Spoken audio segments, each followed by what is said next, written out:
Radio 4. And now, Saturday Night Theatre. Nigel Anthony and Anna Cropper in Spongehenge by David Halliwell. It was the night of February the 10th, 1978, in the small humdrum village of Bailiff Bridge, not far from Brighouse in the county of West Yorkshire. Young Gavin Bagley was making his way home from the Punch Bowl public house, where he'd been having a few friendly pints with his mates and colleagues. He'd just turned into Coronation Terrace, where he lived in humble circumstances at number 41, when the concept that was to revolutionise the whole future of painting and the visual arts in general occurred to him. A concept at once extremely simple and extremely complex. A compelling discovery that was to establish his unquestionable genius throughout the whole civilised world. Oh, if only I could think of something world-shaking. If only I could think of anything at all. But I can't. I can't think of anything even mildly different, mildly interesting. Here we go again. Home sweet home. Papa and Mama sitting reading their papers. I'm looking at their papers. I don't think they read them. Pretending not to notice my entrance as usual. I just pretend I haven't noticed them sitting there. Straight through to the kitchen. Enter the hall on the other side. Take off my coat, hang it up, and return to the reading room. Sit down, pick up a paper, start looking at it. Pause, silence. All three sit very still like a tableau in a waxworks and pretend to be reading. Wait. What time do you call this? Ah, there it is. What time do I call what? This. What? You know very well. It's 11 o'clock. It is that. So what? So what? So what? It's no kind of time to be coming in. I'll come in when I like. You've been pubbing again. I've had a couple of pints. I've given birth to a drunk. You haven't. Wasting your money. Wasting your It's time. my money and my time. Oh, is it? Yes, it is. Somebody else might have something to say about that. Oh, yeah? Yes. I'll pay my share of housekeeping. Oh, do you? Yes, I do. Well, that's now to crow about. I'm not crowing. Don't talk to your mother like that. We didn't bring you up to see you throwing your money away. We did not. You should be saving. I work bloody hard. Don't swear. I work blooming hard at a blooming boring job, and I feel like relaxing a bit at night. What have you got to relax from? I've just said. Your work's not boring. Oh, isn't it? Of course it's not. You don't know what boring work's like. Of course I do. You don't know you're born. Of course I do. Of course you don't. You've got a good job. A very good job. Lots of folk would be grateful to have your job. They would that. It's very interesting. Oh, it is. Yes. It's artistic, isn't it? Artistic? Yes. It's not artistic. Of course it is. It's not. You're in art department at Bruce's, aren't you? Artwork department. Well, that's what I said. Artwork has nothing to do with art. Of course it has. All I do is touch up photographs. Well, In photographs. it's skilled. Not very. It's steady. Not really. Oh, aye, lad, you're lucky to be there. Lucky. Lucky to have a job. Lucky to be doing what you want. Lucky to be doing art. I've told you it's not art. Of course it is. It's got nothing to do with art. Don't tell us about art. We know about art. We know what art is. No idea. We've been around a lot longer than you know. I learnt nothing. I knew more than you do now before you were You born. didn't. Of course we did before we had you. Art isn't dabbing blemishes out of photographs. Art is the expression by visual means of feelings, states of mind. To be an artist is to express something. Hey, listen to him. Don't be so daft. What have you got to You express? have nothing to express. Have I? If only I knew. I have. Never. You're not one of these well-bred young gentlemen from down south, you know. What are you talking about? Folk like us don't express anything. Of course we don't. We have to work. Ah, we have that. You want to stop getting ideas above your station? Your station? Yes. We're not living in upstairs, downstairs, you know. There's nothing wrong with us. There ain't. There's naught to be ashamed of. We haven't. There's not wrong with good, solid hard work. That's what you need a bit more of, my lad. I want less of it. We brought you up to be a credit to us. Not a layabout. Oh, like slaving at Bruce's is laying about. It's not slaving. It's what you wanted. It's not. When you left school, We'll let you do it. you'd have been far better off working at first. In weaving. A lot more money there. But no, you wanted art, so art it had to be. I wanted to go to art school. You did go to art school. I didn't. You did. You're dead. One evening a week. There you I'm are. not going to art school. Well, what is it if it ain't? I wanted to go full time. Oh, don't be You had silly. to earn a living. Who do you think we're going to pay for I you? could have got a scholarship, a grant. You'd never have got a grant. Of course you wouldn't. I might have done. Don't be You ridiculous. didn't let me try. We weren't having you making a fool of yourself. And us. Aye, and us. I wouldn't have made a fool of myself. Of course you would. Well, maybe I'm talented. Don't be daft. You have to be well educated to be talented. You have to bounce money. You want to drop these big You ideas. do. Now get it through your thick head. You're not talented. How do you know? Because we're your parents. Because you're just the same as us. Just very ordinary. Just like we are. I'm not like you. Of course you are. We know what you like. Who knows if we don't? You bigger all about me. Don't talk to your mother like that. Oh, why shouldn't I? Because we gave you a life. We brought you up. Scraped and scraped. Nobody asked you to. Don't talk like that. Where would you be if it wasn't for us? I'd be the same as I am now. Nowhere. Don't be disgraceful. Don't be ungrateful. Oh, I've had enough of this. Where are you going? I'm going to bed. Sit down. No. It's not time yet. You haven't had your I supper. don't want any. Can't take a bit of home truth, can he? No, he can't. Oh, well, here I go. Another hand-tinting job. Another wedding photo. Black and white. Why couldn't they just have had a colour photo taken? But it's more arty to have one hand-tinted. A work of art to show their friends. The happy couple. The right pair of Yorkshire puddings. Well, what shall I start on? Grass. Yes, a nice green for the grass. More attractive than pink for their faces. Wedded, eh? I wonder if I'll be getting wedded shortly.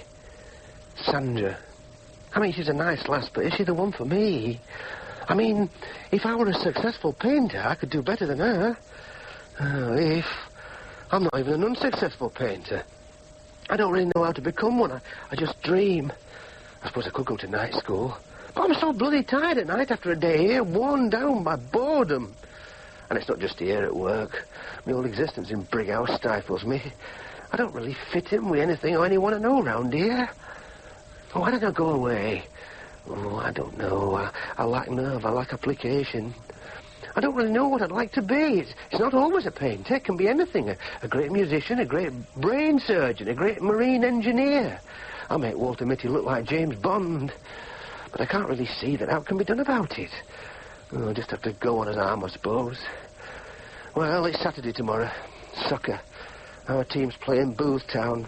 I don't really enjoy playing, do I? No, I don't fit in. I only do it because I daren't say no.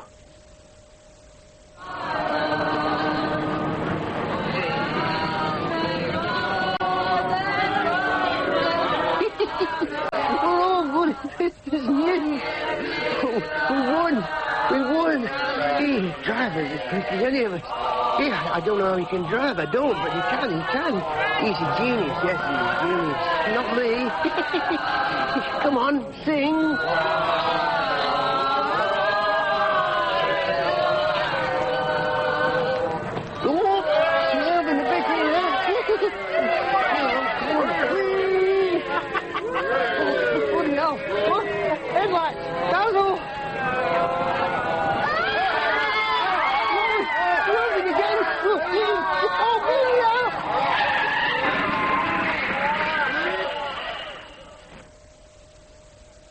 It's lucky nobody got killed. It is that. Yeah. You're very lucky. You are that. You see what comes from drinking? You hardly had a scratch. Well, I had a bit more than that. What more than that? Well, I didn't have to have a blood transfusion. We know that. You don't have to tell us that. Well, so it wasn't just a scratch. Well, not much more. They don't give transfusions for just a scratch. Don't tell us about transfusion. We know all about We transfusions. weren't born yesterday. Oh, you know all about transfusions, do you? We do. You ever had one? Who are you talking to? You. I thought you were talking to me. I'm talking to you. You just said you were talking to me. I'm talking to you both. Then why don't you say so? He doesn't even know who he's talking to. I'm asking you both if you've ever had a transfusion. Of course we Of have. course we have. When? Well, your mother had one. Don't didn't tell she? him. Well. Why should you tell him? Oh, well, you tell him then. I don't want to tell him. Oh, yeah, I remember. It was when you were in the infirmary for that cyst on your backside. Don't use words like that. How dare you to your mother? Well, you were going to. I was not. Weren't you? Of course I wasn't. Why did you have a transfusion? When he was in infirmary for observation. There's no need to tell him that. When he had them pains in his chest. Why do you have to tell him? You told him about me. I didn't. So, you've both had transfusions. What are your blood groups? Blood what? Blood groups. Why should we tell you? Aye. Don't you know? Of course we know. Of course we do. Then why not tell me? Why should we? We're not here to feed your whims. I'll tell you mine. We don't want to know. No, we don't. I'm blood group O. Stop trying to be clever. Aye, you won't succeed. Clever thing is to realise you aren't clever. I'm not trying to be clever. I'm just saying what my blood group is. Well, it's not to boast about. I'm not boasting. I'm just showing you I know what my blood group is. As if we care. We aren't impressed. Well, you don't seem to know what yours are. Oh, you do? We do. Then what? Mind your own business. You don't know. We do. Then tell me. Well... Come on. Well, I'm B, if you must know. B. Aye, and your dad's AB. I could have told What him. does it matter who told him? You should have let me tell him. They can't be my natural parents. I can't believe it. I can't believe it. There must be a mistake. Are you sure about this? Sure about what? About your blood groups? Of course we are. We don't make mistakes. I think you might have. Don't be ridiculous. Come you, servant. I think you've made a mistake. Get them cards with groups written on them. You get them. All right. I'll show you. I will show you who's right. They're right. He's AB and she's B. Oh, my God. The implications. I feel dizzy. The implications. You know what this means, don't you? What do you mean? Doesn't mean anything. It means you can't be my blood parents. What are you on about? What are you on It about? means you can't be my natural parents. What's he talking about? Don't ask me. When I went in the infirmary, I talked to a doctor about blood groups. He told me that a child can't possibly have a factor in its blood that isn't present in blood groups of either of its parents. Where'd you get that from? Just told you, the infirmary. Somebody were pulling your leg. They felt like a bit of fun. They saw him coming. I told him a taradiddle. He'll believe out. Well, what should a doctor make it up? Couldn't even pass as 11 plus, and now he's an expert on medicinal matters. It's a fact. You can't be my blood parents. Oh, it's a fact, is it? It is. How can it be a fact? Use your head, lad. Use your head. If we weren't your parents, you wouldn't look like us, would you? Oh, no, they're right. I wouldn't. Oh, maybe that doctor was wrong. Maybe I misunderstood him. He can't answer that. No, he can't. No, I can't. He's not as smart as he thinks. I hope this is a lesson to him. Wait a minute.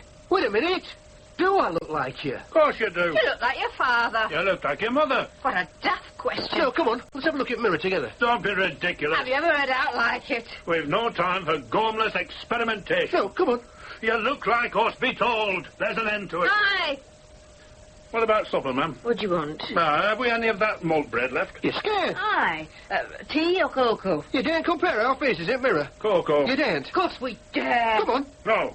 It won't take long. Stop it. Come on, show me I'm wrong and I'll admit it. Well... I'll never mention it again. Well... Come on. Oh, all right. Come on, let's get it over with. Oh, all right. There. You see? What do I say? You've got an head shaped like mine. Have I? Is it same shape? Maybe it is. And a nose, same as mine. Is it the same? Is it? It looks very much like it. My eyes. Ah, his eyes. My mouth. Her mouth, yeah. No, not her mouth. My chin. My mouth is completely different from hers. Of course it is. Look at it. Look at mine. Look at his head. Look at mine. They're not the same. Not at all. Look at her nose. Nothing like. And his eyes are a different shade. Almost a different colour to mine. No, none of these things are the same. You see, we're wasting us time. He won't admit he's wrong. Oh, we'll even deny it's evidence of his own eye. I'm not wrong. Christmas. I haven't just seen it before. I thought I looked like you because I thought I were your blood son. The power of autosuggestion. But now I can see you clearly for the first time. There's no family resemblance whatsoever. Oh, I've had enough of your nonsense. So have I. You're not my blood mother. Of course I am. Of course she is. You're not my real mother, are Yes. you? You're not. Come on. I am. You're not, are you? Oh, stop, Dave. You're not. Come on. I am. You're not. Well... Are you? No. Are you? No! Hey? No! Now you're satisfied. No. Oh, you've told I him. had to. Why? I'd had enough.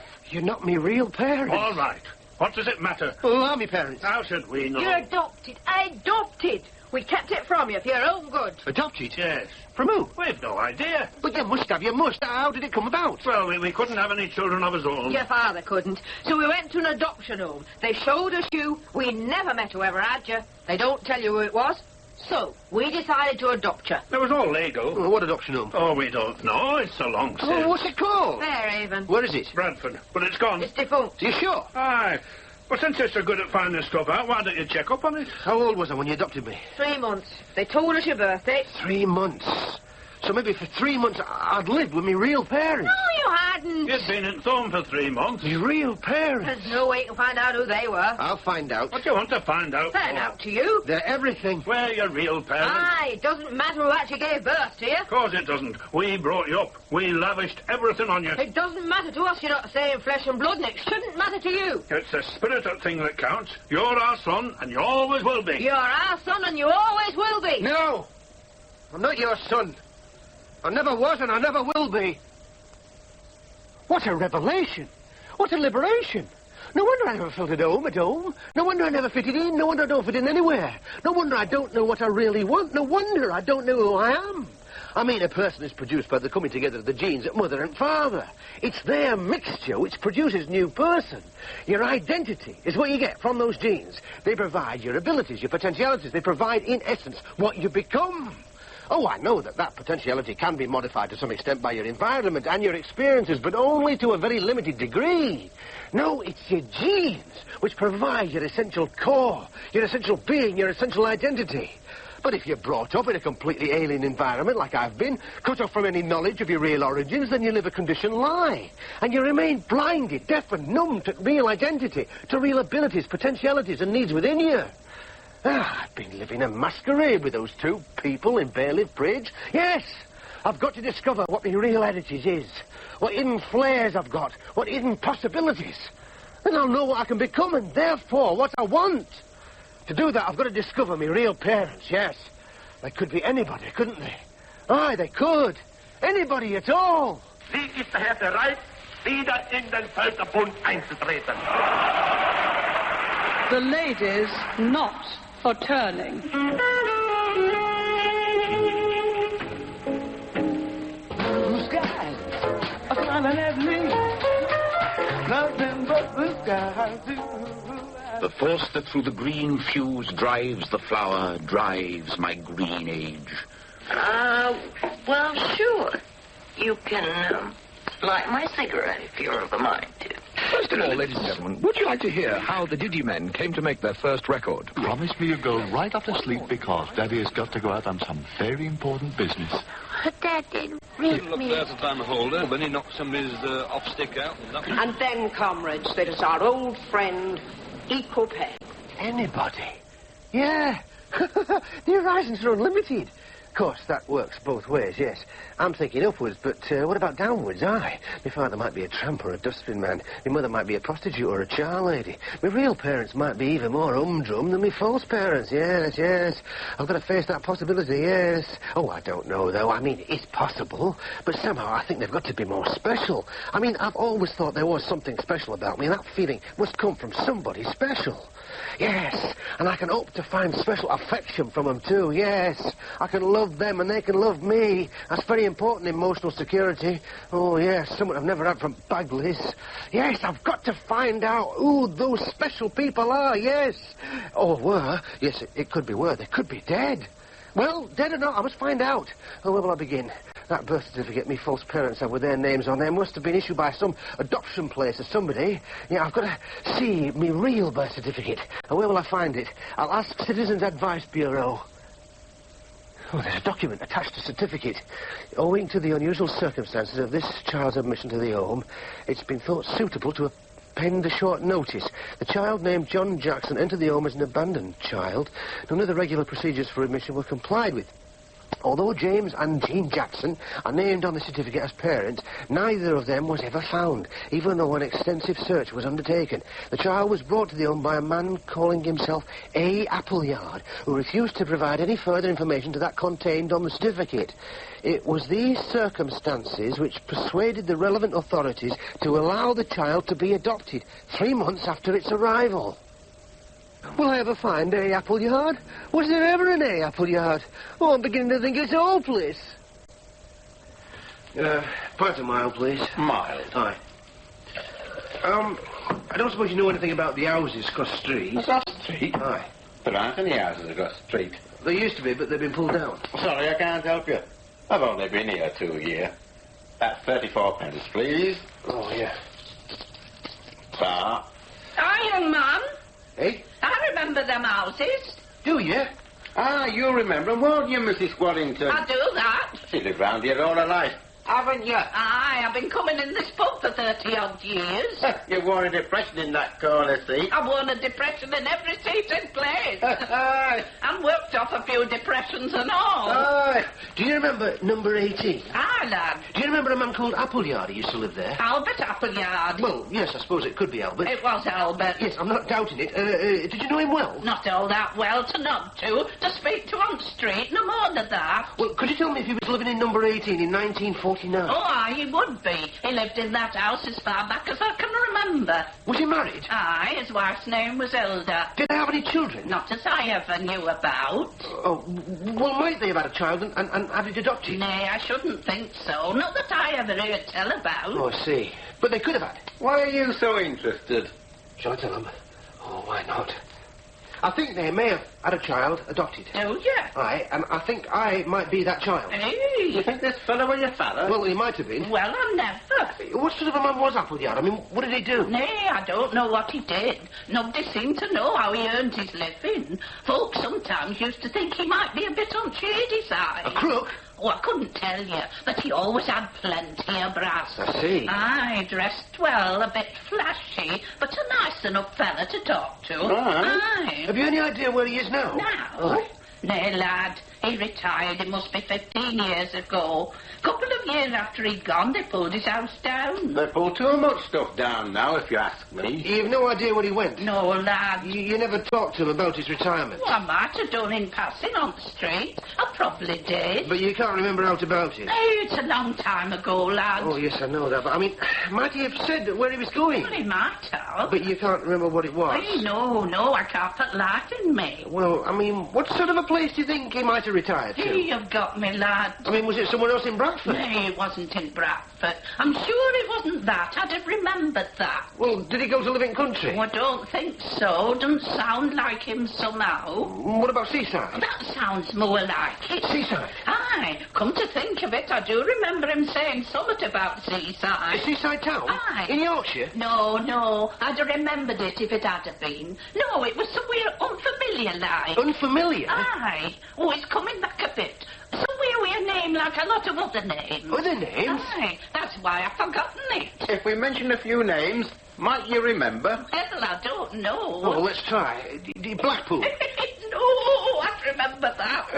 Skegness? No. Grimsby? No, more south. South? Aye. Eastbourne? No. Folkestone? Nay. Bognor? Never. Weymouth?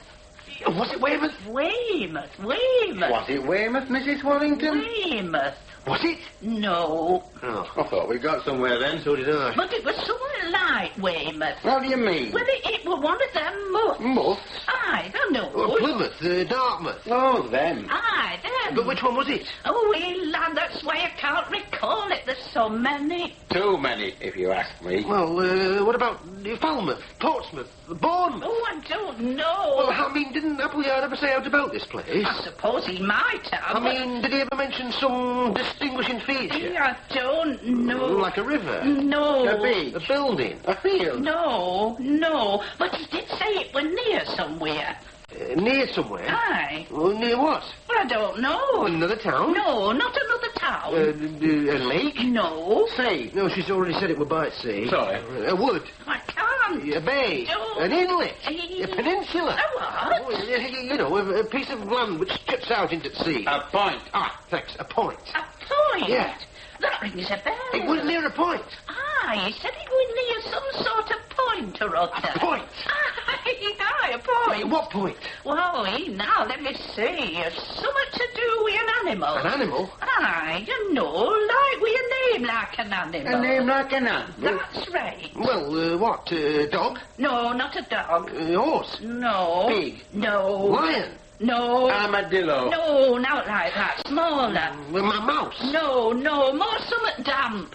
Damp? Something more damp. Damp? Why, like something out of a dam. A fish? Oh, no, not as damp as that. Oh, well, a frog? No. A newt? No. A toad? Oh, wait a minute. Like that. Like a toad? No, what Ted said. Newt? Aye, a newt. Was that it? Newt Point? I think I've heard of a newt point. Nay, not a newt. Not a newt? But something like a newt. Well, what's like a newt? There's no like a newt. Oh, there must be. An eel. I don't think there is. An eel? No. That's no like a newt. It is? It's a bit like a newt. There you are. But not much. A terrapin. No. Oh, that's not like a newt. It is very similar. No. If I had a newt and a terrapin side by side on this bar, you wouldn't be able to tell them apart. We would. It wasn't a terrapin. Well, a worm, a lizard. Aye, that sounds right. A lizard. Aye. Lizard Point. That sounds right. Lizard Point. It's in Cornwall. Right, it is near Falmouth. Falmouth. You think Appleyard went to Falmouth? Aye, Falmouth. I think that's it. Why, it sounds like Falmouth to me. Falmouth. Let me go through again what I'm going to do when I get to Falmouth. I'm going to go through the register of voters and ratepayers, but I'm also going to go round all estate agents in town and see what Appleyards have had dealing with these past 15 years. Well, it's not going to be... Hey! What's that? Ah, Stonehenge. Ah, yes. Stonehenge? Is that Stonehenge? I didn't realise we went past it. I didn't realise it was so near a main road. Well, it doesn't look as big as I thought it'd be. I wonder who actually built it. That's anybody's guess. Really? It's probably pre-Celtic. Pre-Celtic? As early as that? Well, could be. Of course, anybody can claim their ancestors did it. Really? Well, anybody whose ancestors have been in these islands a couple of 100 years. I don't quite follow. They can claim the blood of its builders runs in their veins. Can they? Yeah, well, one can make out a good case for it. Can one? Yeah. Well, the old notion was that each wave of invaders drove out the previous lot. That's what I thought. Well, it can be argued what's more likely is each wave mingled, interbred with a wave already here. Ah, I see. Celt with pre-Celt, Saxon with Celt, Norn with Saxon, Huguenot with English. You get the picture? I get the picture. So, I can say my ancestors built Stonehenge. And so can I. And so can you. But not presumably someone from Pakistan. Oh, give it a couple of 100 years. I suppose so. Interesting? I suppose so. But my concern with ancestors at the moment only goes back one generation. Falmouth, here I come. Come on, run, run, run. At last, after days, an Albert Appleyard, Gillingvase Road. Come on, run, run, run there. He might be me father, he could be me father, he's likely to be me father. I'm going to make me real father. In June 1949, I was working as a maintenance man at Old Central Hotel in Bradford. One evening, I'm told to go up to room 28 to fix a radiator. When I get there, I find it's occupied by a woman of about 35 years old with a new baby. As I'm attending to the radiator, she strikes up a conversation and then makes a proposition. She says baby's hers, but it's illegitimate. She shows me a birth certificate and says names on it are false. She wants me to put baby into an adoption home for her. She has money and she'll give me £200. I think over what she says and I decide to do it. And the next afternoon, I nip into a hotel by a back way and she gives me money and the certificate. She says, hand over it, baby, with certificate, but on no account answer any questions. And then she puts baby in me arms. I pause. I think she might want to kiss it goodbye or take a last look. But she's staring at the door. So without another word, I leave and drive across Bradford to Fairhaven home. I go in, and there's nobody about. I'm just about to put baby down on the bench and hurry away when a woman pops up from nowhere. I thrust baby into her arms and start to leave when she snaps, "What is your name?" You know, just like that, just like a schoolmistress. "What is your name?" And I react just as I would have done at school, you know, a reflex action. I blurt out, "Hey, Appleyard." But I no sooner blurt it out than I realise me error and I scoot. I'm off before she can ask me out else. And that, lad, is how you got into Fairhaven home. Yes. That's it. Woman in hotel, well, me mother. Aye. How did she speak? I mean, what did she speak like? Oh, middle class. Middle class? Maybe more than that. Upper middle class. But Yorkshire? Aye, I'd say so. What did she look like? Oh, average height, nice rounded build, quite handsome, really. Do I look out like her? Oh, I don't know, lad, it's so long ago. You don't remember her face, clearly? Well, I did for a while, but it's gone now. And you never saw her again? Ah, now, I was going to come to that. I think I did. Where? Telegraph and Argus. Paper? Aye. It was several years later. I can't remember how many now, but there was this photo of a rather posh wedding, you know, bride, groom, parents, that sort of thing. And there, unless I were much mistaken, what woman had seen in the hotel. She was mother of bride. Was there any indication of her name? Aye, there was. It said she was Mrs. Pelling of Celandine House, Uppergill. Uppergill? That's in Dales. Aye, about 20 miles north of Bradford. Are you sure of those names? Aye, I've forgotten in essentials, but them names I'm sure of. Mrs. Pelling, Celandine House.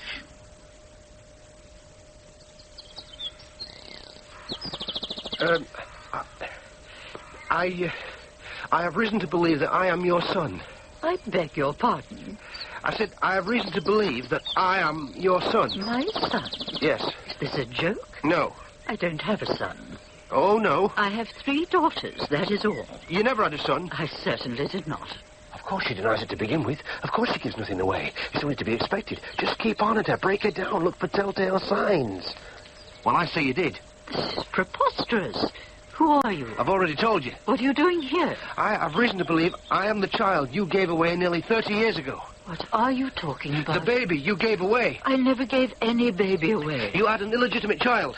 How dare you? You took it to Bradford. How dare you? You gave it to a man in a hotel. How dare you? Get out of my house. Could I have made a mistake? No, she's still bluffing. Keep on. She'll give herself away. I've met the man. Get out. His name is Appleyard. He told me all about it. Get out. He paid him £200 to take me to an home. He did that. I was adopted. Years later, he saw your picture in the paper with your name. I tracked him down. He told me where you lived. I'm not mad. I'm not here to cause trouble. I'm looking for my real mother. A man meets a woman in a hotel, and then years later he sees a picture of me in a newspaper. That does not prove that I'm the woman he met in the hotel. She's right. It doesn't. I'm afraid your informant was mistaken. He mistook a picture of me for someone else. Yeah, there's no necessary connection whatsoever. Even Appleyard said he might have been mistaken. Oh, this is a dead end. I hope you find the right person. Yeah. Oh, I'm so disappointed. But am I sure this woman's telling the truth? Yes, I think so. Yeah, but whilst I'm still here, I could have one last go. A sort of bluff. I've now to lose. You're absolutely sure you aren't the right person? Well, of course I am. Yeah, I'm not convinced. Now, look here. You'd have every reason to lie to me. I've been very patient with you. After all, if you gave me away... I think you had better leave. Your own flesh and blood. I'm asking you to leave. Just to save family name. I'm telling you to leave. You'd be as hard and callous now as you were then. I don't have to listen to this. I don't seem to be getting anywhere. Appleyard told me. I could call the police. How hard you were. You dumped your own new baby. I shall call the police. Not getting anywhere. And when you handed me to him to take away, there wasn't a flicker of affection. I might as well have been a sack of potatoes. You're never going to see me again. You didn't even look at me. Never mind kiss me goodbye. It wasn't like that. I was the woman in the hotel room, but I'm not your mother. I'm your grandmother. In the summer of 1948, some mill boys from Bradford came hiking through this village, and my husband gave them permission to camp in a field which belonged to him. They remained in the field for several days, and quite without my or my husband's knowledge, Karen paid them several visits. She was only 16 at the time, and she developed a crush on one of the boys who was only 17 himself. I'm not blaming the boy. He was young and inexperienced.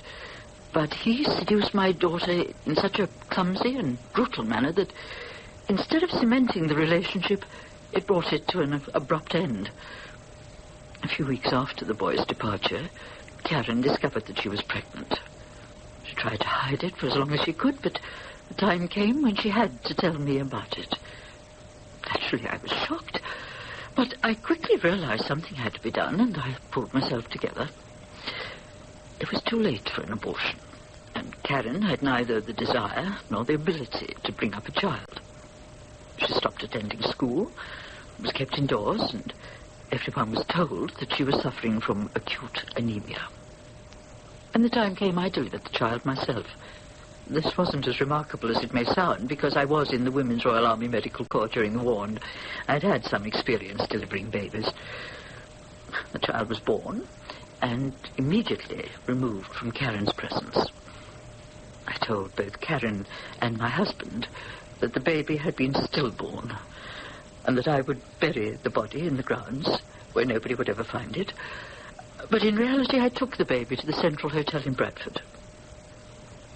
The rest is as Appleyard told you, although of course I didn't know his name was Appleyard, except for my emotions, which he could know nothing about. I had to maintain a facade of stony callousness, but inside I was consumed by pity and shame. When I placed you in Appleyard's arms, I did not look at you because I could not. I could not bear to look at you. As it was, I felt a terrible wrench inside myself when he carried you away from me and closed the door. I've been plagued by doubts about it ever since. I feel ashamed, and then I feel justified. Your arrival here has only intensified these conflicting feelings. If you were to say that a grave injustice had been inflicted on you, I would not disagree. Well, on the other hand, if I'd not given you away, and you'd stayed with us in some sort of hidden, disguised manner, then your life might have been quite unbearable. What happened, happened. And now I have given you an account of it. It is for you to weigh up my account and see whether you can come to some idea of balance. Well,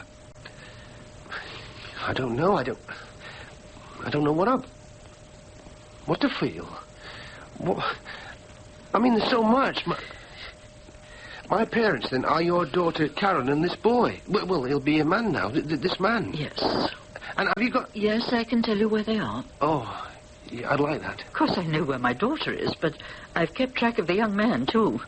You might say it was a form of insurance against some possible time when the baby I disposed of so many years ago might somehow appear, as you have done, and point an accusatory finger at me.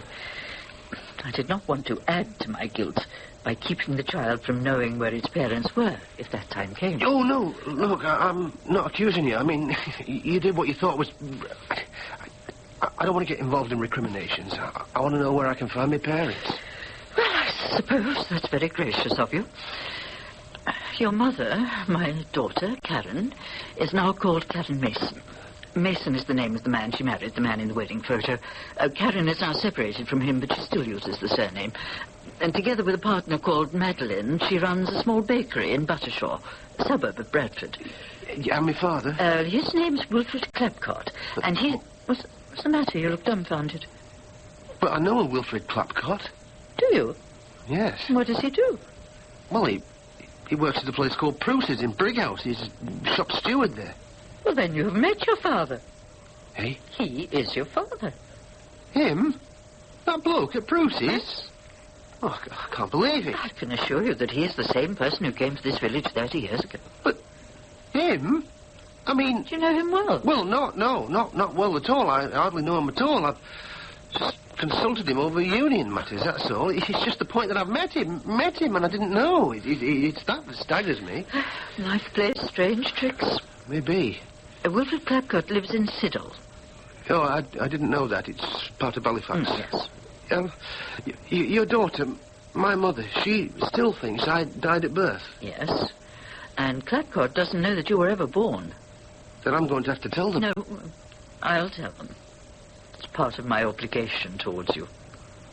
I shall go and see my daughter, and I shall write to Mr. Clapcott. And then what happens? We'll see what their response is. You can stay here. My husband died 10 years ago. I'm alone in the house, except for a servant. My mother, blonde, hair tied back, round face, rounded generally, shapely. Does she look pleasant? Does she look intelligent? Is the way she dresses unusual? Is she unusual? Am I disappointed? Daughter of a wealthy family, owner of a bakery? No, I can't say I am. Do I look like her? Does she look like me? Well, the eyes, maybe the eyes. Oh, what do I feel? I don't know. Will she want me? Oh, I hope so. Will I love her? Oh, I hope so. Is she relaxed? Does he look anything like me? It's difficult to tell. Perhaps sort of in the set of the body. I don't know. Does he look bright? Does he look well-disposed? Does he look intense? Does he look anything like the father? Oh, I can't remember. What about me is he like? Sort of about the eyes? No, I don't really think so. How do I sort of feel? Oh, I'm not sure. My father, Wilfred Clapcott. Does he look any different now I know he's my father? Oh, I don't know. I never really looked at him before. He's lean, dark, bony. Is there anything in me about him? The shape of face, perhaps? Does he look dull, smart, sensitive? Is he just a union cog? Am I disappointed? I don't know. Well, at least he's active in union. He must have some beliefs. That's a damn sight better than old Bagley. Will he like me? Will he love me? Shall I feel that way about him? Oh, I hope so. Well, I'll just have to see. Now that I know what I know, can I see out of me in him? This is, though, it's the first time I've ever really looked at him. I didn't realise his hair was that colour. Well, is there any resemblance? Note about the head? His build, maybe? Does he look as though he's got out about him? I had a vague idea of Bruce's that he were a bit half-baked, but he was no more than an impression. How do I feel? I don't know. A bit unreal. Is this that boy? I mean, that boy in the field? I mean, in the summer all those years ago? No, she's no connection with that lass. I'm sorry, but I just don't... Well, I don't. I can't recognise you either. 30 years. A lifetime. Well, I don't suppose it matters, after all this time, but I regret it. Well, I could say that, too. I suppose so. But it's not a question, you know. There's no question of blame. No, I agree, but I sort of feel, I sort of feel... Well, maybe, so do I. But I mean, it's Yes. Yes. Of course, I never knew. Of course not. I mean, after I left, I never heard. I know. Although, well, I did send you a letter. I remember. You got it? Oh, yes, but I was away at school when it arrived, and I didn't get it until a couple of months had gone by, and, well, it seemed too late to reply by then. I thought you'd, well, ignored it. No, I didn't, but I'm sorry if you... Oh, it's so long ago. Yes. I was 17. I was just 16. We were bairns. We were. We didn't know what... Well, we did what we did. Aye. Yes. Well, now, this young man... Yes. Would you say we had any responsibility towards him? Yes, I suppose so. Your mother... Well, my mother is letting him stay here, and she's going to make some financial provision for him. Oh, yes, so we don't need to discuss that. No, what we have to consider is what sort of responsibility in a more personal sense. In the sense like he wants to get to know us? Yes. Well, I'll go along with that. I think there is some sort of responsibility. In practical terms, it'll mean sort of letting him come and live with us. Taking it in turn? Yes, I've talked it over with my partner, and she's agreeable. Well, I've had a word with my wife, my family. There doesn't seem to be a problem. Well, then, who's going to kind of have him first? I'm not bothered. Well, shall I have him first, if you like? All right. How long is he going to come for? 2 months? 2 months. Is that too short, too long? Oh, no, it's all right. So 2 months with you. And then to you for 2 months. Right. He thinks that in some way we can help him to find out what he sort of wants to do in life. Find out who he is? Yes. Do you think we can help him to find out who he is? Maybe. Yes, maybe we can. Tomorrow. Can't wait. Going to stay with Karen, to stay with my mother. She's a baker. Perhaps I'll turn out to be a wonderful baker. Well, I suppose I shall. A master baker. I like the sound of it. I like the smell of it. Bread. Oh, I hope my mother's going to love me and me. Oh, yes, I do. What's the matter? What's the matter? What's the matter? I try at baking, but I never seem to get any better. But I must have an aptitude for baking. I must. I must have inherited it from my mother, but why doesn't it show? Why? Well, it's been overlaid by decades of non-use. Yes, that's it. It'll come with practice. Yeah, with practice. It'll come with time. Gav. In the old days, I'd have been needing a few pints down at this time, and oh, damn it, there I go again. There me thoughts go again. I can't keep my mind on meditation, on Gav. But my mother's a mystic. She's religious. I must have a talent for this sort of thing. Come on, keep going, keep gaving. Gav.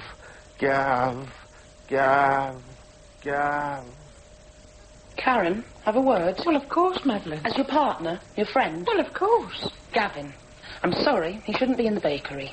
Been here nearly 2 months. He's useless, a hindrance. Hasn't improved, never will, no aptitude. He doesn't like the work. He says he likes... Pretending. Notice his expressions? Yes, giveaway. He thinks he has to be like you. Yes, well, but perhaps... Nothing like you, nothing like me. Doesn't share our spiritual values. He should go. Well, he will be going to stay with his father shortly. Shouldn't come back. That sounds rather harsh. I'm sorry, got to say it. Yes, of course, my dear. I want to know how you feel, and I mean, the way you feel is very important to me, but at the same time, I still sort of feel I have a sort of responsibility towards Gavin. I understand, but he could live elsewhere. Yes, well, maybe, but I think I'd better sort of talk to him before we come to any sort of decision. Gavin, are you really sort of sure that you really like the life here and the work? Oh, yes. Of course I am. Am I? Well, I think it's time that I told you more about myself. But where shall I begin? Well, when Wilfred came to Uppica, we had sexual intercourse, and it was sort of quite pleasant. And I would have been willing to have had it again with Wilfred, but he seemed to be quite sort of upset afterwards and left the village. Well, I expected to hear from him again, but when weeks elapsed, I felt he'd lost interest in me, and I began to forget about him until I discovered that I was pregnant. Well, when I was fully recovered from the birth, my mother sent me to a sort of finishing school for wealthy young ladies, and then when I returned to Uppergill, I started to go out with eligible young men, and in due course, I married a wealthy young solicitor called Rupert Mason, and moved into a large house on the edge of Halifax. The marriage was quite successful. Our sex life was satisfactory. We had a wide social life, and I suppose I felt quite contented.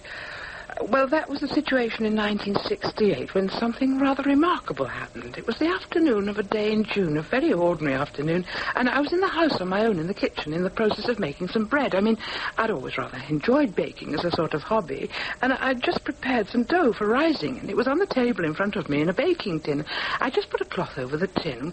When I glanced up at the kitchen clock on the wall and saw it said 20 to 3, and then I glanced back at the table and there was bread in the tin fully baked. I mean, I simply looked up at the clock and then back again. A matter of less than 5 seconds, and there was the dough transformed in a trice into a fully baked loaf. Well, I couldn't believe it. I thought there must be something wrong with the clock. I glanced back at it, but it just said a few seconds after 20 to 3, so I checked with the phone and the radio and with a neighbour, and they all confirmed that there was nothing wrong with the clock. It was keeping perfect time. And so I examined the bread, but there was nothing unusual about it. It was in exactly the same tin, in exactly the same position that the dough had been in. Well, I thought, how on earth can this come about? Might I have baked the loaf myself in a sort of blackout? But there hadn't been enough time, and I thought perhaps I'd been tricked in some sort of way. But a trickster would have had no more time than I'd had, so turn it round however I might, there was no other conclusion possible except that the bread must have been baked by some non-human agency. Had to be a sign of revelation, a message. And after a lot of thought, it occurred to me that if he had baked the bread for me, then I must bake the bread for him. Yes, but baking bread for him meant baking bread for other people, and this should become my vocation. And I came to see that my vocation was my identity, my soul, my essence. So you see, I believe that God, and only God, gives a person their true identity, and it's given to the person before they're born, before they're conceived even. And one's identity has nothing to do with environment or heredity. I mean, my revelation proves that, because there could be no external natural explanation of what happened. And as for heredity, not only had I never had any sort of mystical illumination before, or anything remotely of that sort, but there's no trace of anything like it happening to my parents, my grandparents, or any of my relatives. And so what happened to me can only have been a divine revelation, and a divine revelation of who I really am and what I must do. What can I reply to all that? There's nothing he can say. How can't he say that? Nothing he can say. Can't he say that? Nothing he can say that will affect me in the slightest. Well, I can't agree. I can't agree with what you say about heredity. Can't you? No, I can't. Why can't you? Well, I mean, you and me, I've obviously inherited a lot from you. For example? Well, I mean, a great many things. What? Give me an example. Well, what? Can't you think of anything? What? In the bakery. As a baker? Yes. Oh, no. Just take to sight that. Oh, come on, Gavin. I don't think you can honestly say you've inherited any skill as a baker from me. Well, given time, I'll, You've been here nearly 2 months. Well, what's 2 months? We've had girls and boys here in the past to help us out who've learnt more in 2 hours than you've learnt in 2 months. Better get off that. What else can I say? Spiritual attitudes. Well, what about my spiritual attitude? What spiritual attitude? Well, you know, meditation. Do you find it easy to meditate? Yeah. You know, not bad. Honestly? Yeah. I don't think I really believe you. But, I mean, you can't know. You're not there when I do it. No, but somehow I feel you're not much good at it. Well, Are you? Well, what about being a vegetarian? What about it? Well, I took to your diet very well. Vegetables and rice. Yes, I rapidly got accustomed to that. I soon came to enjoy that. Millions of people all over the world enjoy vegetarian food, and in no way are they descended from me. Well, I don't know about that as an argument. I do. She's right. Damn! What else can I cite? Well, what are you going to argue next? That you too have had a revelation? A revelation? How am I going to get around that? How could that be explained in non-mystical terms? I've got to think of an alternative explanation for that before I can bother my head about how it might be inherited. That silenced him. Maybe she did have a revelation. He can't answer that. She could be lying. There isn't any answer. Nay, I don't think she's lying. She believes it, I can tell. There isn't any answer. So what could it have been? A state of mind? Yes. Some sort of trance. Yes. I'm beginning to see that. Your revelation, yes. My revelation? Let's talk about your revelation. By all means. There's nothing he can say. I mean, let's talk about this thing, you know, that happened in your kitchen. Fine. I think that what happened was psychological. Psychological? A state of mind, something to do with the configuration of your brain cells. That just isn't possible. You were alone in the house? Yes. What time did your husband leave for work? About 9. 9 o'clock? Yes. And then what did you do? Washed the breakfast things, went for a walk in the park, made myself a lunchtime snack, prepared the dough, put it into the tin to rise, and put a cloth over it. You then looked at the clock? Yes. Which said? 20 to 3. Yes, well, I think you did all the things you think you did between 9 and 20 to 3, between 9 and 20 to 12. I don't understand. At some point between 9 and 20 to 12, you looked at the clock and unconsciously misread the time. Let's say if the clock said 10:30, you read it as 1:30. So, when you looked up at the clock at what was really 20 to 12, in keeping with your previous misreading, you read 20 to 3. As soon as you'd read the wrong time, you went into a trance, during which you baked the bread. Then, in the trance, you looked up at the clock, which now really said 20 to 3, and in an instant you came out of the trance and blacked out everything you'd done in the preceding 3 hours. What had happened was that you'd concertinaed all the events before the blackout into only 2 hours and 40 minutes. So it'd seem as if they'd taken 5 hours and 40 minutes, therefore giving yourself a sort of alibi for the period of the blackout. Oh, God, I never thought of that. I never heard of that before. Oh, my God, that's shaking me. I haven't felt so shaken since before I had the revelation. When I had all those doubts, all that sense of insecurity. Oh, it's all coming back. Not knowing anything, not being able to make any decision, not knowing what I wanted. But the revelation solved all that and brought me certainty. Now what he's just said brings the doubts rushing back after all those years. Oh, the pain. What can I say? What can I argue? How can I counter him? There has to be an answer. I mean, I can't stand this, but... Am I talking a load of nonsense? But what you're suggesting is so implausible. I mean, how could I concertina 5 hours and 40 minutes into 2 hours and 40 minutes without noticing it? I would have had to gallop through everything I did. Oh, sticky one. But not too sticky. No, time is subjectively elastic. The time we feel an activity is taking and the time it's objectively taking are often very different. That's true. Is it true? Oh, my God, perhaps he's right. What can I say? But what you're saying is so implausible. Well, not more implausible than claiming that God intervened in your kitchen. But is it, though? He can't be right, can he? I've got to counter him. Well, suppose for a moment, I mean, just for the sake of argument, that such states are sort of psychological. That doesn't mean that they can be inherited. Oh, dear. I can see what's coming. Of course they can be inherited, like anything else can be inherited. Then why haven't you inherited the capacity for them? Well, how do you know that I haven't? I haven't, have I? I don't know. Nobody hasn't. I must have. I don't think you have, but I don't know. You don't know? Neither do I. Oh, come on, rack your brains. Oh, I think I do. I only think I do. Rack your brains. Shazam, I've been half asleep. Well, I know better. I used to do a lot of sleepwalking when I was a kid. Sleepwalk? Yes, I used to sleepwalk. And what happened in your kitchen was sleepwalking, writ large. The same kind of psychological state. We share the same tendency, and I inherited it from you. Sleepwalking has nothing in common with what happened to me. Has it, though? Hasn't it? Have I got it all wrong?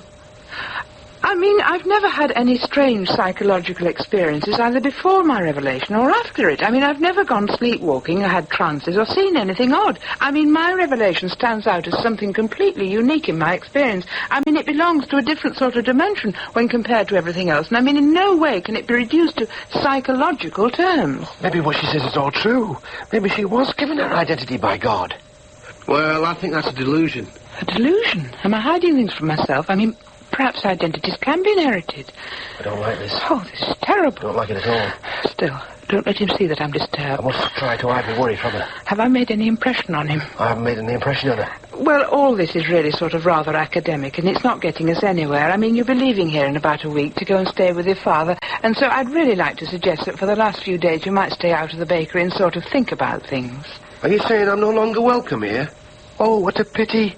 The love I was looking for hasn't developed. No, when you've thought things over and after you've spent some time with your father, you can return here to live or to work or to do whatever you like. Well, perhaps she still sees some hope of us developing an affection. I must make sure she realizes I feel the same way. Yes, well, listen, you know, I'd still like things to develop between us. I mean, I'd still like us to get on, well. Yes, well, so would I, but will you please think about what I've said and keep out of the bakery next week? Yes, all right. Oh, he's really shaken me. All those doubts have come flooding back. I mean, have I been deluding myself all these years? Oh, I don't know. I can't have been... But perhaps I have. I don't know. Oh, come on. Meditate. Yes, I've got to get out of this agitated state of mind, and then I'll be able to see things more clearly. Yes, come on. I'll meditate. Am I wrong? Is she right? Oh, she can't be. Oh, I don't know. She can't be. I need to calm down, then I'll see that I'm right. I've got to be right, yes. I'm going to stay with me dad soon. Yeah, think about that. Yeah, I'll soon see what I have in common with him, and me affinities with him will clinch me case. Of course they will. I'll see that heredity is the answer, and I'll find love. Forget about Karen's weirdo ideas. Concentrate on me dad. Yes. Would you like a drop more tea? Oh, yeah, thanks, Mrs. Clapcott. Nay, call me Ada. Oh, all right, thanks, Ada. You mean in all? I wouldn't say no to another. All right, one at a time. Ta. Are you sure you don't want ourselves to eat, Gavin? Oh, no, thanks, I'm fine. Another piece of parking? No, thanks. Well, you know what you want. Right. Well, I'll just go and wash the dishes. Well, now, Gavin, if it's not now you're here, what do you want to... I want to know what you do, see what you do, become involved in what you do. Well, as you know, I'm an active member of the Transport and General Workers Union. Yes. And a member of the Communist Party. I didn't know that. Maybe I'm a politician, a great statesman, a revolutionary, somebody to shake up society. Well, I want to get involved. You're already a member of T&G from Prusa's. Oh, yes, but I want to become active. I want to join the Communist Party. Well, we'll see what we can do. Excellent. Aye. Thanks. Well, what are we going to talk about now? Well, what should I say now? I can't just plunge straight into communism. Can't just blurt out like, how did you get on with your mother? I know. Well, you got quite a few records. One or two. Probably pop or pop classical. There's no there to interest him. No punk. You like music? Well, a certain type. What's that? Well, jazz. Jazz? Tried, I'll bet. Aye. You think I mean acker-bilk? Can I have a look? Sure. Bugger me! Charlie Parker. That's right. Bird. Yes. Has he heard of Bird? You like Bird? I do. Can he possibly? Well, so do I. Is it possible? I mean, he's one of my favourite musicians. Yeah? Yeah. And Bob, I mean, that's my favourite style out of the older jazz. Is he trying to con me? Oh, this is wonderful. I can hardly believe it. We have jazz, Bob, Bird in common. Is he just trying to invent some connection? You've got jazz at Massey Hall. Ah. Oh, a terrific record. Anybody can read a cover, pretend they've heard what's inside. I used to have it. Oh, aye. Give him a bit of a test. At this time, we would like to play a tune that was composed by my worthy constituent, Mr. Dizzy Gillespie, in the year of 1942. We sincerely hope you do enjoy. Stop playing us. He knows. It must be genuine. Oh, great. You got Fast Navarro. Dexter Gordon. Aye. Blakey. Mingus. Aye. Oh, Ace. Aye, I'll play some of it. Oh, yes, please.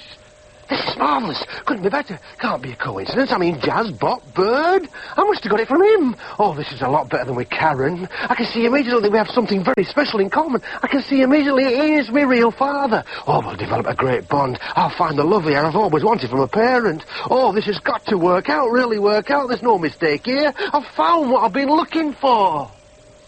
Wilf, yeah? In British Road to Socialism, it says that in a socialist Britain there be freedom for all democratic parties, including those hostile to socialism. Aye. Well, how does that square with the idea of dictatorship and proletariat?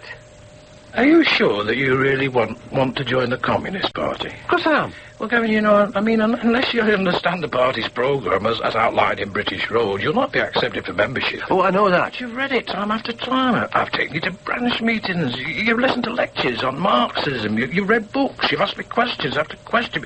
You never seem to grasp, I mean, even most basic essentials. Well, you know, I'm never really at my best in what might be called exam situations. I mean, give me time. That's what you keep on saying. Well, you know, I think it's time I explained something. I told you something about my experience. Well, me and Karen, she wanted sex as much as I did, maybe more. There was no force involved, and then afterwards she dismissed me. She'd had an exotic little adventure that had served me purpose. It's really been a mistress-servant relationship. Well, her rejection of me made me feel like dirt. Really made me feel inferior, because my job at that time, it was very lowly, operating a machine that turned out skewers. Anyway, when I was 18, I had to do my national service, and that only served to emphasise the difference in rank, status between people. After that, a string of dead-end jobs in engineering, badly paid, although I was looking for something better until I found myself out of work completely dejected. But because I were in such a vacuum, I started to read. You know, seriously. Real books for the first time. And to put it in a nutshell, I discovered socialism. I discovered that I lived in a system that could be understood and changed. I discovered that identity, individual identity is a product of an economic system. The economic system in which the individual lives. Parental conditioning plays a big part in a child's early life, but parents only reflect in an individual way the larger economic and social factors at work in society. I came to realise that the present system creates a good life for a few and a stunted existence for the many. And if you want to change your identity, you've got to change the system. I decided that was what I wanted to do. I dedicate myself to that. That task would become my identity. So I joined the Communist Party, and I joined the TNG. And after I'd been in them a couple of years, it came to my attention that the workers at Prusa's were completely unorganised. Unions were forbidden in the Kingdom of CM Prus. I decided that here was a mission for me. I managed to get a job at Prusa's in basement, in cellars. And after a while, I managed to persuade about a dozen or so workers to join the TNG and elect me their shop steward. Of course, when Mr. Prus, when he heard about this, he fired me. But I was prepared for that. I'd created a bit of a storm in the local press. I managed to get some of the more intelligent workers at Prusa's to come out on strike. And through the party and the TNG, I managed to get a lot of other local union support. Well, all this began to damage Prusa's efficiency. He began to lose orders. So he backed down. He was forced to reinstate me and allow anybody who wanted to join the TNG. But as you know, I was only back on sufferance. And ever since, Prus, his management, have done everything they can to frustrate every improvement the members of the union have fought for. It's been a history of slow gains made against continual pressure. Pressure to reduce the gains we've already won. But I've never lost my ideals, my principles. I've never lost sight of the ultimate goal, the complete transformation of society, the establishment of a true democracy, true economic, political and social equality. What I'm saying to you, Gavin, is my experience has made me into a socialist. I am what I've experienced. And if your experience hasn't made you want to be a socialist, then there's no way you'll ever be a socialist. And there's no use pretending to be a socialist just because you'd like to be like me. Another argument against heredity. Oh, I sensed he felt something like that. I can't go along with it, can I? No, I can't. No more than I can go along with what my mother said. Oh, she gave me something to think about, didn't she? Yes. But get off that. I don't want to think about that now. One thing at a time. Now, what about this? What about what we've just said about politics? Well, he's right. I have no aptitude. I can't go on trying to pretend I have, but why haven't I? Well, perhaps there's something in me that cancels out political inclination. Perhaps something that came from my mother. Oh, I don't know, but... Well, I don't have to have inherited every trait from Will to be like him, do I? No, of course I don't. So you put everything down to experience? I do. Everything of any importance. Well, I think that heredity is what matters most. I know he thinks that. You believe, but he can't bother me, that major personal characteristics bother me are passed on. Can he? From one generation to another. No, he can't bother me. Through genes. I do. Without any environmental considerations whatsoever. That's right. Well, it seems to me that you and me, we should provide a very good test case for your argument. What do you mean? I mean that except for a very, very slight acquaintance at Prusa's, we've never had any contact at all recently. That's true. So I can't have influenced you. No. In an environmental sense. No, you can't. So, I mean, if there are any significant traits in common between us, they must have been genetically passed on. That's absolutely right. I'm glad you agree. What's he up to? Because the fact that you and me have naught in common, that proves your theory's wrong. I'd like to see him argue his way out of that one. I'm ready for him. I can easily answer that. Oh, no. Our lack of contact proves opposite. Significant traits we have in common, I must have inherited. We have no significant traits in common. Oh, yes, we have. What? Well, for a start, bebop. Bebop? Aye. A lot of folk like bebop. No, they don't. A relatively large number like jazz in general, but bebop's a very special sort of jazz. He's right. There aren't many there's only other bloke near here who goes in for bop. Wait a minute. That backs up my point. A special sort of jazz, yeah, but if two people, they have a taste for it in common, that's a coincidence. The conditioning, whatever gave them a taste in first place, it'll be different in each case. I mean, round here, the only other bloke who likes Bob, he's a member of the National Front. He and me are poles apart in every other way. Couldn't be more different. I'd shoot him for his political opinions, but save his life for his musical taste. How do I answer that? Well, sometimes a common taste may be a coincidence, and sometimes it may not be. Oh, very limp. I've got around that. Easy enough. Just a diversion. And then now to really get him. To put the boot in, as you might say. I can't see as how you inherited anything from me, whereas Phil, the other son, who grew up with me, he has a lot in common with me. Has Phil got a lot in common with him? Phil's trained to be an engineer, and I was an engineer. He's mechanically minded, just like I am, whereas you're not mechanically minded, not at all. No, I'm not. This is very dangerous. And Phil's keen on sport, just like I am. I'm not interested in sport. He's right. I'm done for. And Phil's temperament is very similar to mine. It is. That's it. The clincher. I'm dead. Phil's reliable and steady, and he joins in, and he's... No! Me demise is premature. Phil doesn't join, not when it matters. All that might be true, but where's his card? Card? His membership card. For what? Oh, for out. For party, for union. Phil's not interested in politics, not at all. Damn it, that's true. Not in slightest. What can I... Well, he's young. Not younger than a lot of members of YCL. Or T&G. He's got me, he has.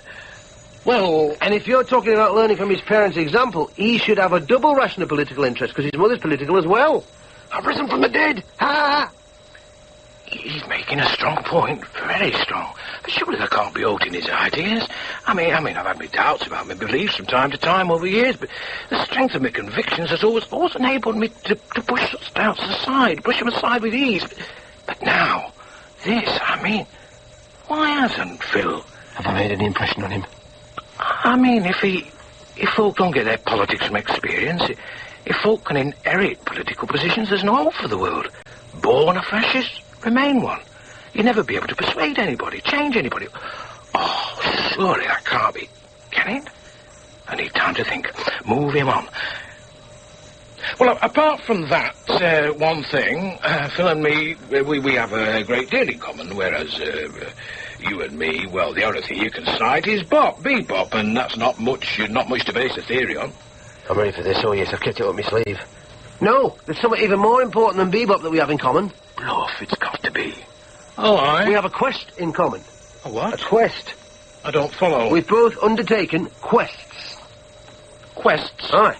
It was my quest for identity which brought me here. I suppose so. And your quest for identity which led you to the Communist Party. I won't call that a quest. Oh, no, you wouldn't, but a quest, nevertheless, is what it was. I just blundered along for years. Ah, but you were looking for something. I never thought of it in that way. He could be right. We've both made quests for our identities.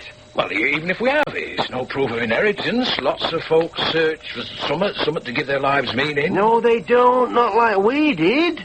Search for an answer and find one. That's very rare. I mean, a lot of folk pretend to look when they're young, but they soon give up. Few really search and few find an answer. Maybe it is remarkable that he and I should share such a... I haven't known many folk who... It is a rare thing to do. Maybe what he says does challenge my... Oh, damn it. I can't put what he says aside, brush it away. He can't be right, though, can he? Oh, come on, I need time to think. Well, I don't really know about that. Have I managed to get through to him at all? Have I had any effect on him? I don't know. Come on. Well, we could argue toss all night.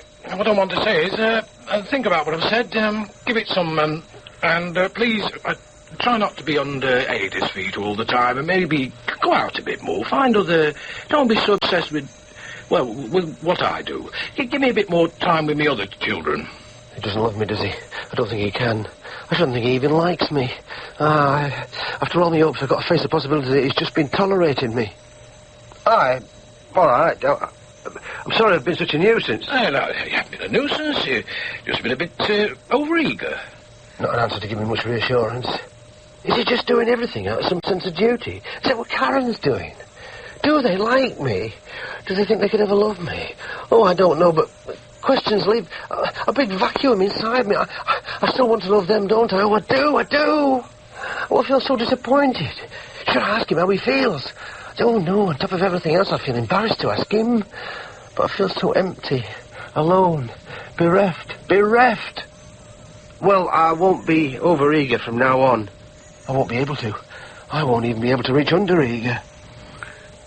A nuisance. He has been a nuisance, more than a...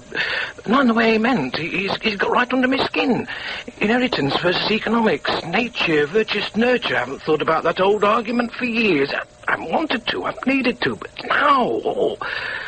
Oh, this is just a subjective indulgence. I don't need to waste time on this. I know what I believe. I'm thoroughly confused. Heredity, environment, God-given, they all cancel each other out. I mean, I've got qualities in common with Karen and Wilf, and things not in common with Karen and Wilf. And both sets of qualities can be explained in any or either of three different ways. Maybe we're all a product of some mixture of the three. Would that be possible? Would that be probable? What use would that be to me? How do you disentangle one strand from another? How long would it take? A lifetime? A lifetime to disentangle your lifetime? You'd be dead before you managed to unwind first 10 minutes. Oh, screw it. I seem to know less now about myself than I did before I started looking for my real parents. I might have as much in common with Bagley's as I do with Karen and Wilf. I mean, if conditioning's so important, they might be me real parents. Maybe I did them a grave injustice. Maybe I did Bagley's a grave injustice. If conditioning is so important, if. I mean, I don't know. How am I going to find out who I come from? Where I come from, who I am, what I want to do. Things he said keep sort of nagging away at me, and I've lost my serenity. I've tried everything I know to try to regain my composure, but it's all been to no avail. I can't get back my certainty. I mean, I can't say I no longer believe at all, but I no longer completely believe in the way that I used to, and that's taken the drive out of things, and the spirit's no longer completely in the work here, and... These doubts that they're not his doing, he were only catalysts. What if folk are born slaves, bosses, artists, bank managers, criminals, good, bad? Oh, I don't know. Some things are conditioned, but others, I don't know. What am I going to do about Gavin? What are we going to do about Gavin? What's Gavin going to do? I think we three, Gavin, me and Karen, I think we should meet. So, there you are. What's it to be? Before I answer that, let me ask you a question. All right. No, ask you both a question. Of course. Yeah. Well, apart from any sense of obligation or duty, what do you feel about me? Feel about you? Yeah. Well... Well, really, what do you... What do I? Yes, what do you... No, what do you... What I? Yes. Well, I don't dislike you, I don't know. Do you like me? Do I like you? I positively like you. you. No, I can't say as I do. Not like you. I neither like you nor dislike you. I don't know what I feel. It's difficult to describe. Karen, I mean... Well, I suppose I sort of feel the same way. See. I'm sorry, but I can't really say anything else. No. But tell me, what do you feel? About you? About us? Yes. Well, I've got to be honest, too. I guess you both feel the way you do some time ago. At first, I felt really bad about it. I thought I had a great need and a great potential to love you, but then I realized that it wasn't really a potential. It was no more than a wish. And I had to look at the way I really actually feel. Well, no, I can't say I feel anything for you. I mean, not anything I can put my finger on. Even though I've spent so much time with you, you still seem like strangers. I mean, you seem more like strangers than people do I've just bumped into casually. I know what you mean. Do you? It's as though this business of us being your biological parents, it's as though it's got in way. It's got in way of us having any sort of real relationship at all. Yes. Yes, I think so. Perhaps if we'd sort of met without that sort of being the case, you know, in other circumstances, we might have become friends. Or enemies. Well, yes. That applies to you and me as well. You mean to me, you and me? Aye, if Gavin had never, we might have met later in different, we might have been somewhat to each other. If only enemies. If only enemies. Yes, a sort of biological connection seems to have actually come between us and got in the way of anything further. And the same can be said of my relationship with you both. Ah. Yes. I mean, I've realised that I was mistaken that I could discover who I am by finding me blood parents, and... Yeah, I want to apologise to you both for intruding into your lives and for being such an affliction. Oh, there's no need for that. Yes, I think there is. I'm sincerely sorry. Oh, no. I shot into your lives like a nasty little black comet, a sizzling bit of coke, out of nowhere. I put you through a bad time, and it was none of it any fault of yours. Oh, no, you did what you felt you had to. You did what you thought right. Well, that's very generous of you. No. I mean, I disrupted your lives, and I'm very sorry for it, but... Now, I'm going to take myself off. I'm going to get out of your way. I'm going to take myself out of your lives. Oh, you mean completely? really? Yes, I shall pack up my stuff tonight and be off. And we shan't see you again? No. Where will you go? Oh, I don't know. Up again? No, except to say goodbye to my grandmother. I see. Yeah, I'll do that and then I'll vanish. Vanish? Vanish. Vanish from your world. Your worlds. Vanish even more rapidly than I appeared, so it'll be as though I never was, so it'll be as it was. So you'll be able to take up your lives once again, as they were before I disrupted them. And so it'll be as though I'd never passed through. A psychological interpretation of my revelation. Oh, if that's true, then my whole experience of God, my whole life of spirituality is no more than some sort of emotional quirk. I mean, no more than merely some sort of neurosis, which might just as easily have led me to throwing bombs rather than to baking bread. And there's no moral sense at all in what one does. And there's nothing, what's the word? Yes, teleological in one's life pattern, if one can call it a pattern at all. I mean, if we are only the heirs of our foremothers and forefathers, then we simply get a thrown-together selection of what they had, rather like a sort of grim jumble sale. Yes, a self-contradictory and painful jumble in which any sort of purpose, any sort of divinity must be cancelled out by some sort of non-purpose. Oh, I can't bear that. I must have a belief.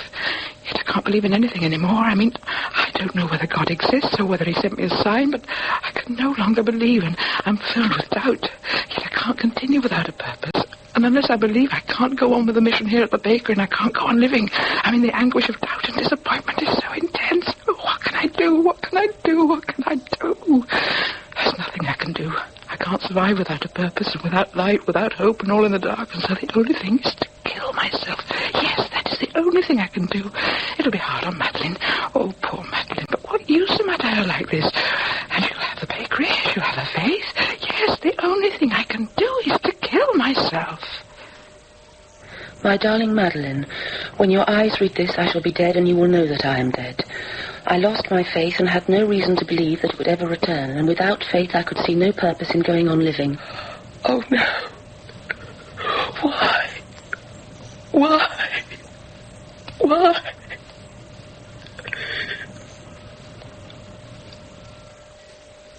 Unless I believe, I can't go on with the mission here at the bakery, and I can't go on living. I mean, the anguish of doubt and disappointment is so intense. Oh, what can I do? What can I do? What can I do? Is there anything I can do? I mean, what is it that I really need? Well, a sign, another sort of sign from God. Yes, that's what I need. Could I ask God for a sign? I mean, a sign that in no way could be reinterpreted, in no way could be explained away. Yes, I could ask for a miracle. Something to do with bread. I could put a certain number of loaves in the oven and ask God to increase the number. Time to put these loaves in? Right. What time do you make it? 6:31 exactly. Yes, 6:31. How many loaves are there on this tray? Well, you loaded it. Yes, I didn't sort of completely fill it because there wasn't quite enough dough, but there should be 20. I mean, let's count them. Do we need to? Well, I think so. Really? Yes, it'll be sort Okay. 5, 10, 15, 20. Sure? Dead sure. Good, yes. Well, I count 20 as well. Shall we put them in the oven? Time for them to come out. No one's tampered with the oven, and I've kept in contact with Madeline the whole time, talking to her. Oh, please, God, let there be something for me. Madeline? Yeah? I think it's sort of time to take the bread out of the oven. Is it? Yes, it's 7:15. Oh, so it is. Okie doke. Good pong. Yes. Good pong's good bread. Look right. Yes. Oh, my Lord. Come on, look. Count. 1, 2, 3, 4, 5, 6, 7, 8, 9, 10, 11, 12, 13, 14, 15, 16, 17, 18, 19, 20. I can't believe it. 21. Madeline? What's up? How many loaves did we count on this tray before we put them in the oven? 20. You sure? Sure, I'm sure. Absolutely sure. Absolutely. What's the matter? Count them again. 5, 10, 15, 12. I thought 21. 21? Yes. 21. You're certain there are 21? Well, definitely, no doubt. And there were 20 before? Without a doubt. And between putting them in and taking them out, nobody opened the oven? Of course not. Nobody could have. Oh, darling Madeline, this is a miracle. Miracle? Yes, a miracle. I asked God to add a loaf to the tray whilst it was in the oven, and he's done so. I mean, how else could it have got there? I'm stumped. It has to be a miracle. My God. I suppose so. It has to be. It has to be. Oh, the sun's burst out again in all its radiance, and I feel renewed, reborn. Yes, I am. I'm reborn. Fred's just been on phone again. There's a union meeting tonight. It's very urgent and they really would like you to attend. That business at Thrush Mill's come up again. They don't know what to do and they need your opinion. Well, I can't go. Why? I'm ill. Oh, you're not ill. Well, I don't feel like going. Well, you tell them then. I'm jaded to back teeth for doing your dirty work for you. You're off work, you won't attend meetings, you just mope about. Folk keep calling and you won't even answer the phone. Now, I'm fed up of making excuses saying you're not well. In future, you can tell them yourself. Tell them? Why should I tell them anything? Tell anybody anything? Why should I do anything? I can't be when everything's so chaotic, meaningless, bleak. What can I do? What can I do? What can I do? Oh, I resign from party, resign from union, get over we, and at least it won't pester me. I'll go to this union meeting tonight and tell them I'm resigning, then I won't be bothered by them, then they'll leave me alone.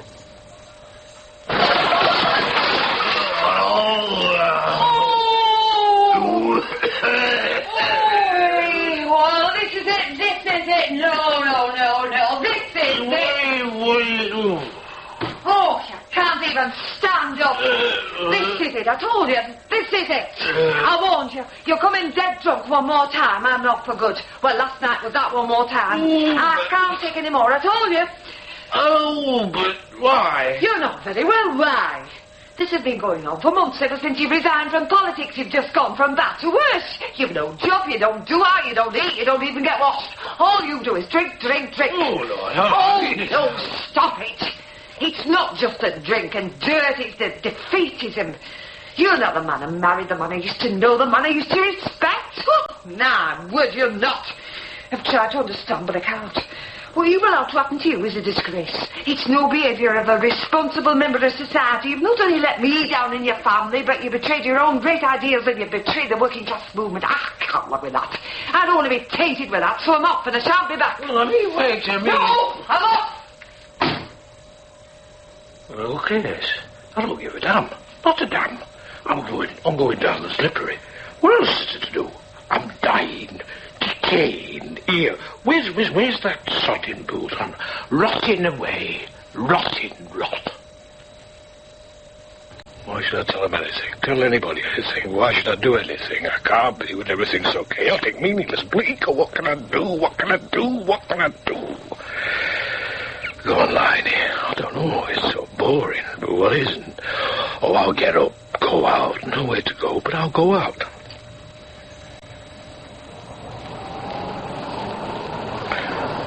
Plod along the street. Plod.